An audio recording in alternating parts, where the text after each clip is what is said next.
Assalamu alaikum. I just want to tap in with about this bullying and stuff with these kids and how they had the courage enough to jump on the adult. But what I noticed was everybody had a camera out, even the ones that was hitting the people and the other little boy. But I'll say this, bullying has always been around. It's just now that we get to see everything. I remember my youngest brother, he was going to Spencer, and I was an early teen, and he was young. He was young. He probably was about, I don't know, 7, 8 or something like that. But the little boy at school used to be bothered.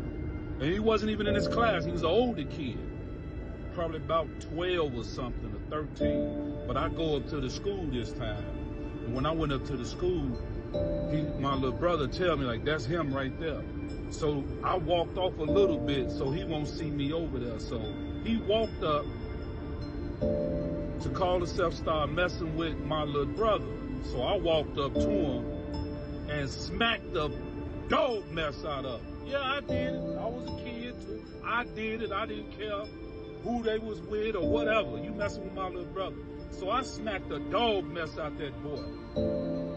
After he picked himself up off the floor, he took off running. I looked at my little brother. I say, oh, that's who you scared of? And pointed at him.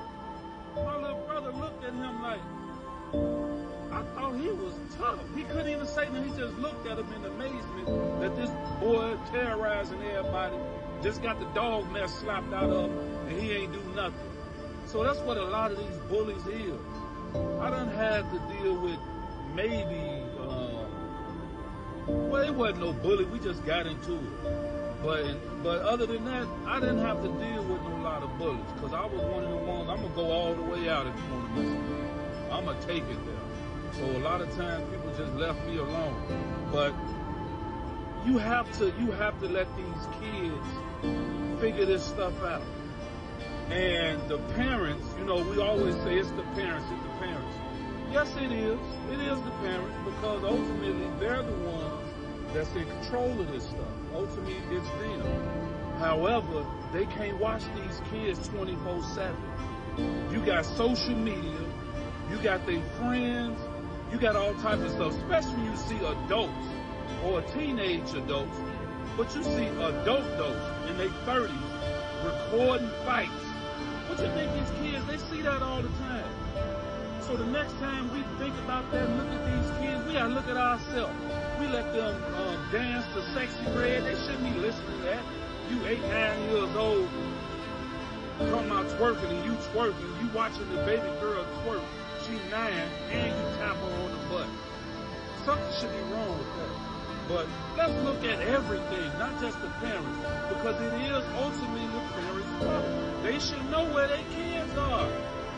You should know. But a lot of times, the way the government works now and all that, you can't even yell at these kids, and you got adults scared to chastise them because of whatever reason. A lot of times, they don't want to lose their Section 8, SNAP, and all that other stuff. We all need to find a way to detach ourselves from the government.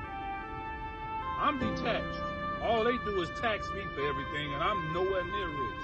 I get taxed on everything, just like everybody else that's trying to do something with their life and moving forward. But, man, that's it, that's all. The bullying gonna be around.